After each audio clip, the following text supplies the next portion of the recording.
Iya, jadi mus-mus itu berasal dari kata, kan kalau jamur itu bahasa Inggrisnya mushroom ya, ya kan, mus gitu ya. Jadi kita ulang 2 kali biar lebih menarik, jadilah mus-mus.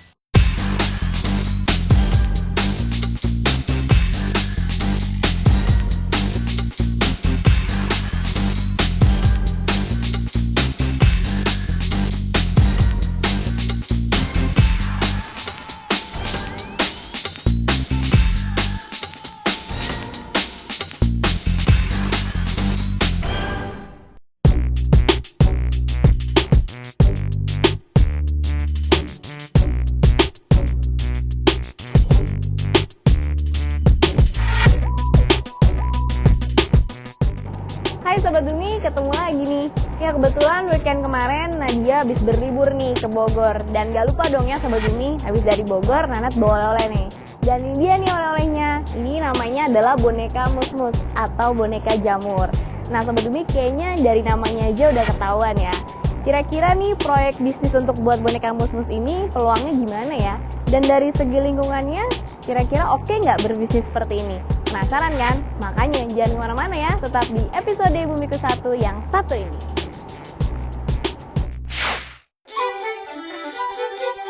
Sobat Bumi masih menikmati masa-masa ngampus, belajar di ruang kuliah bersama dosen.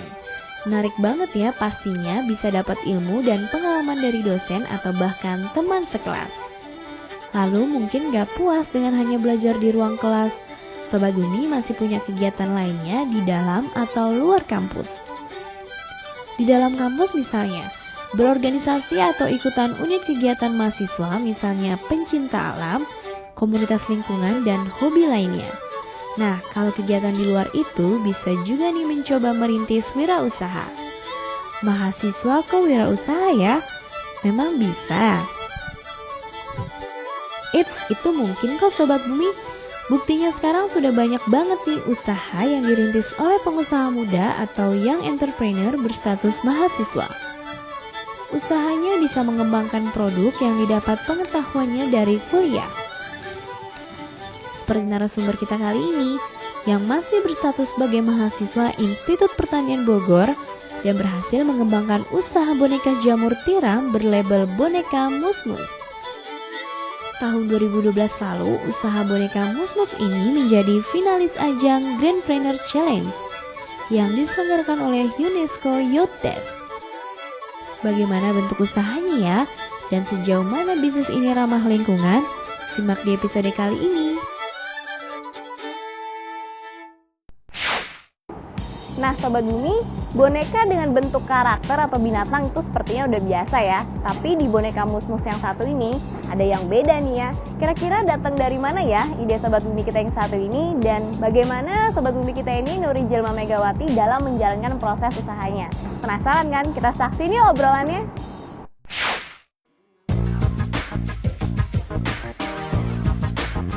Iya, di sini saya Nuri Jelma Megawati dari boneka mus-mus, boneka jamur tiram. Saya finalis Green Challenge. Boneka mus-mus adalah salah satu finalis dari Green Challenge. Iya, jadi mus-mus itu berasal dari kata, kan kalau jamur itu bahasa Inggrisnya mushroom ya, ya kan, mus gitu ya. Jadi kita ulang 2 kali biar lebih menarik, jadilah mus-mus. Jadi kami kan dari mahasiswa IPB, kebetulan kami melakukan praktikum mengenai jamur tiram. Jadi media jamur tiram tuh kurang menarik, soalnya bener-bener cuman lock gitu aja. Jadi kami bikin lebih menarik, kami buat jadi bentuk boneka. Jadilah boneka mus-mus. Dari 2012 bulan April. Ya, misinya lebih ke memperkenalkan cara budidaya jamur tiram kepada masyarakat. Kita memperkenalkan bahwa jamur itu ada yang bisa dimakan, kemudian cara budidayanya seperti apa, seperti itu. Iya, jamur tiram tuh jamur yang putih itu lah, yang jamur tiram yang suka dimasak jadi apa? Jamur crispy, terus jadi capcay jamur gitu. Jadi yang di dalamnya itu 5 anggota inti dari kelompok ini. Kemudian ada 1 karyawan, ibu rumah tangga. Di situ ada ketuanya, ada marketingnya, ada SDM-nya. Iya, menurut saya sudah, karena di sini kami menggunakan media awalnya itu dengan serbuk gergaji yang merupakan limbah dari kayu ya. Nah, di situ kami menggunakan itu, kami beri bibit, kemudian jadilah boneka mus-mus itu. Ketika sudah selesai, kami pun mengedukasi dengan cara media yang sudah tidak tumbuh jamur lagi bisa dijadikan sebagai pupuk. Sobat Bumi, penasaran kan gimana sih cara buat boneka lucu seperti ini? Ada matanya, bajunya, dan ada serbuk coklat putih-putihnya juga nih di dalamnya. Langsung aja yuk saksiin di segmen kulik yang satu ini.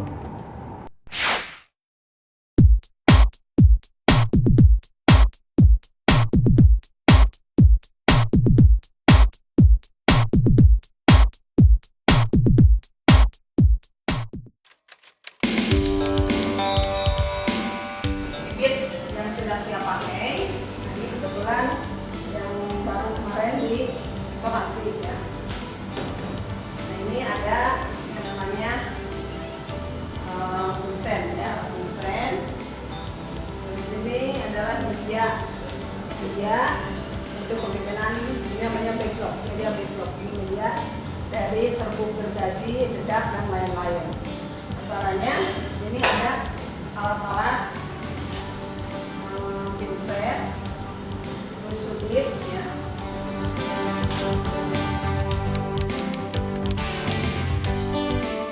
Kita juga harus dalam keadaan aseptik harus disemprot dengan alkohol 70% ya. Ini alat juga sudah steril alatnya, subit juga baru dipanaskan. Jadi kita harus selalu di depan api.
Perkenalkan, nama saya Nuri Jelma Megawati. Di sini saya akan menjelaskan mengenai cara pembuatan boneka mus-mus.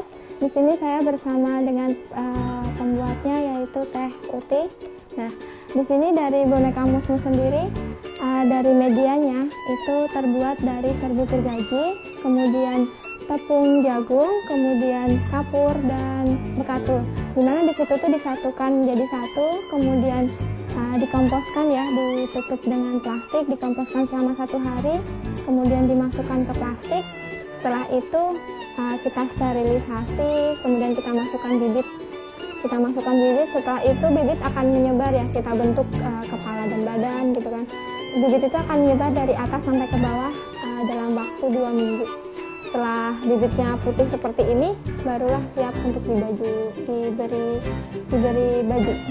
Jadi untuk bahan bajunya sendiri yang dibutuhkan itu adalah kain panel, kemudian manik-manik, ada gunting, ada rem tembak, dan sekarang kita mulai membuatnya. Ya, jadi untuk membuat mukanya kita pakai warna yang mirip dengan kulit. Kayaknya dipotong secukupnya, kemudian ditempel menggunakan lem tembak.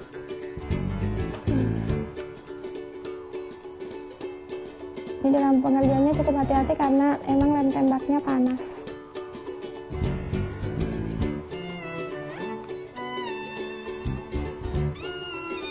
Kemudian dilanjutkan dengan pembuatan rambut, warnanya hitam.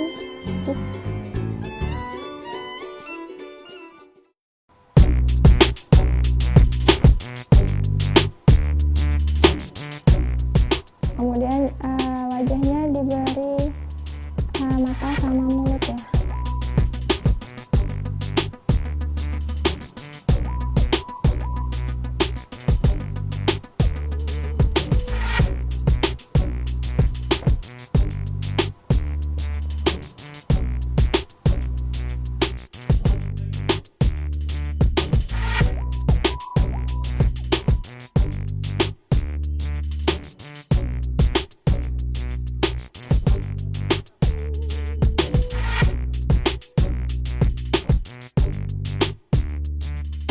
Ya, setelah itu proses pemberian baju. Nah, di sini kami akan membuat model sarjana.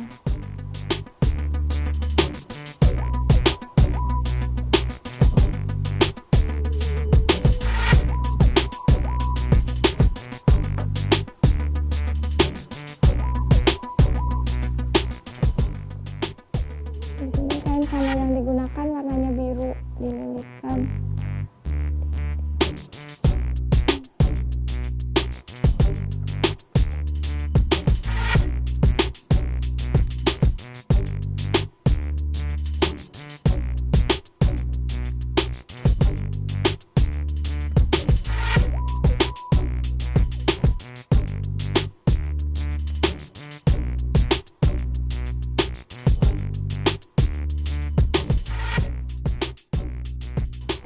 Ini hasilnya. Kemudian setelah menjadi boneka, maka proses selanjutnya adalah packaging. Packaging kami menggunakan tas, kemudian ini label untuk tata cara perawatan boneka mus-mus, dan juga sprayer. Di sini kami menyertakan sprayer sebagai untuk menyiram boneka ini. Jadi untuk perawatan sendiri boneka ini caranya seperti ini. Kapas yang ada di atas kepala boneka dicabut setelah sampai di rumah ya. Pagi tugasnya adalah menyiram. Setelah 2 minggu kemudian, maka boneka ini akan tumbuh jamur seperti ini.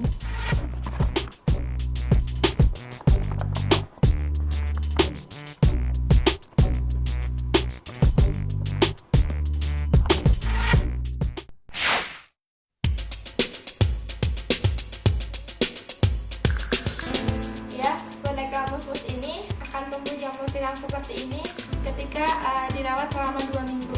Setelah tumbuh jamur tiram, maka jamurnya dicabut, kemudian dirawat kembali, disiram. Jadinya nanti 2 minggu kemudian dia tumbuh lagi. Kemudian boneka mus-mus ini terdiri dari berbagai macam model. Yang pertama ada model koki, kemudian ada model sarjana, ada juga model tradisional. Jadi boneka mus-mus ini setelah tidak bisa dipanen lagi, kan bisa dipanen selama 4 kali ya. Setelah tidak bisa dipanen lagi, maka media jamurnya ini bisa jadi kompos. Karena memang ini merupakan pupuk yang baik. Jadi tinggal dibongkar saja plastiknya, kemudian diambil medianya, ditaruh ke tanaman.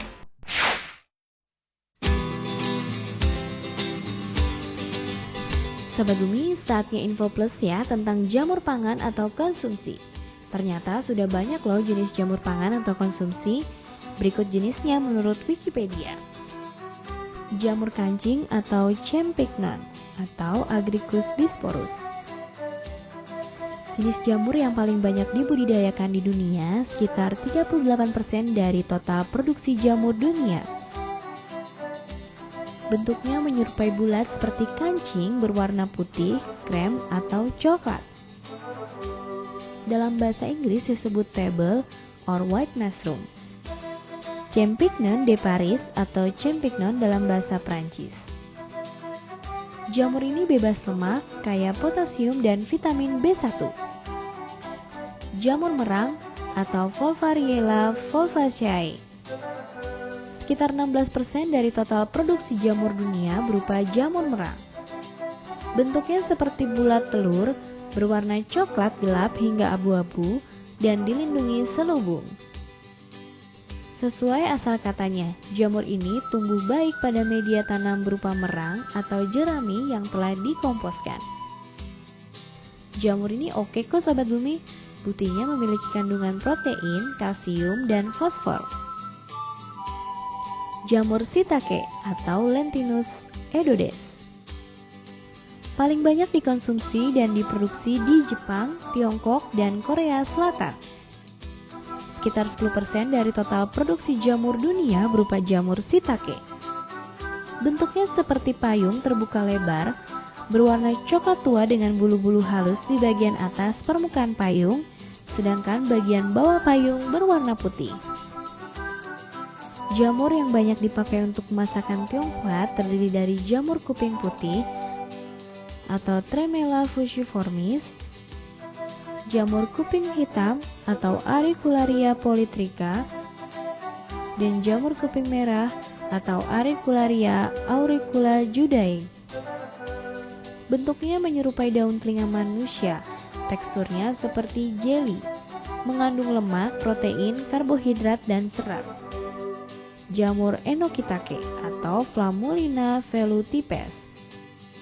Bentuk tubuh buahnya panjang dan berwarna putih plus tudung menyerupai tauge sehingga bisa disebut sebagai jamur tauge. Kandungan utamanya yaitu serat dan vitamin B1 dan protein. Jamur truffle atau Tuber magnatum, Tuber aestivum, Tuber melanosporum, dan Tuber brumale. Jamur langka yang sulit ditemukan ini, sehingga menemukannya butuh bantuan anjing dan babi yang memiliki penciuman tajam. Jamur truffle adalah jamur termahal di dunia. Digunakan dalam jumlah sedikit sebagai penyedap pada masakan Prancis. Bentuk jamur ini adalah formasi melingkar. Sudah lengkap ya Sobat Bumi tentang info jamur pangannya? Lanjut sedikit lagi chat dengan narasumber kita.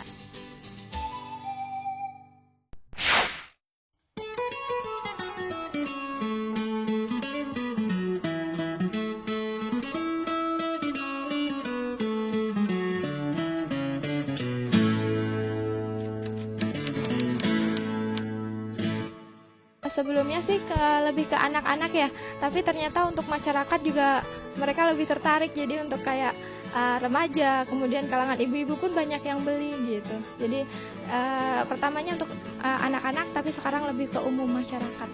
Dia jamur dia bisa dimasak, kemudian ternyata dia bisa dijadiin pupuk, kemudian itu menggunakan si serbuk gergaji gitu kan. Jadi masyarakat tuh lebih tertarik dari itunya. Iya, ada. Jadi kami juga sedang menyiapkan jamur-jamur lain seperti, kan sekarang baru jamur tiram putih ya. Mungkin untuk kemudian ada jamur tiram warna pink, jamur tiram biru. Kemudian kami juga memperkenalkan ada juga jamur kuping. Itu masih dalam progres. Iya, kalau untuk dampak lingkungan sendiri nggak ada mungkin ya, karena kami menggunakan limbah dan kembali lagi kepada jadi pupuk, jadi tidak menciptakan limbah gitu. Untuk dampak sosial kami alhamdulillah sudah bisa menciptakan lapangan pekerjaan ya buat kami sendiri maupun buat karyawan yang ibu rumah tangga tersebut. Ya, pesan untuk Sobat Bumi, di sini dari lingkungan tuh banyak sekali potensi limbah yang bisa kita manfaatkan. Jadi kita cuma butuh inovasi sama kreativitas sehingga limbah tersebut tidak jadi limbah lagi, sehingga ramah lingkungan dan juga bisa menghasilkan keuntungan dari bisnis tersebut.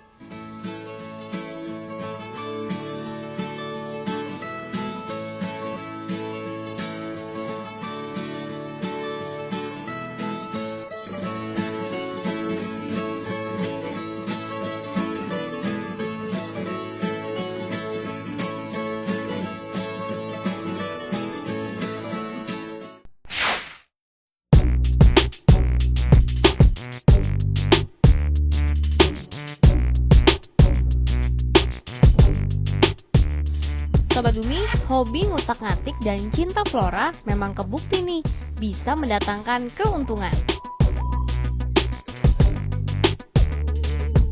Selain boneka jamur mus-mus, sudah ada yang populer terlebih dahulu, yaitu boneka Horta yang digagas oleh Gigin Mardiansyah dari Bogor. Proses pembuatannya pun memberdayakan warga kampung Selahuni, Bogor. Intinya, boneka ini sama saja seperti tanaman rumput biasa, namun media tanamnya dimodifikasi menjadi menarik. Bahan yang dibutuhkan yaitu serbuk gergaji kayu, kaos stocking atau kain kasa, bibit rumput, pupuk, benang, hiasan atau aksesoris.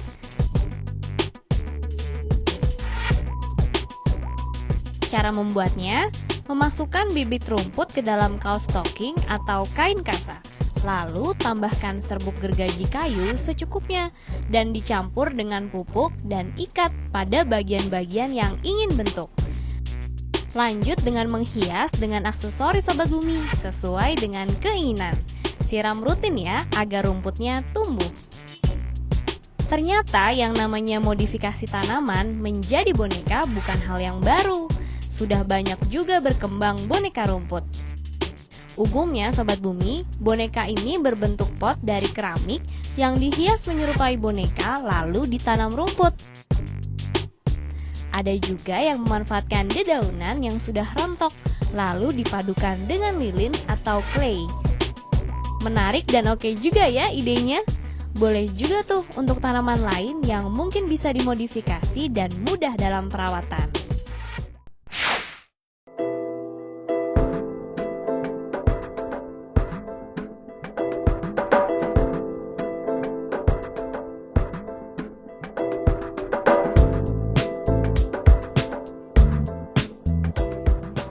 Gimana Sobat Bumi, udah saksiin kan episode dari bisnis ramah lingkungan boneka mus-mus ini? Ternyata idenya berasal dari kampus nih. Dan yang paling penting nih Sobat Bumi, boneka mus-mus ini bisa menjadi media pengajaran bagi masyarakat tentang asal-usul dari jamur dan budidaya praktisnya.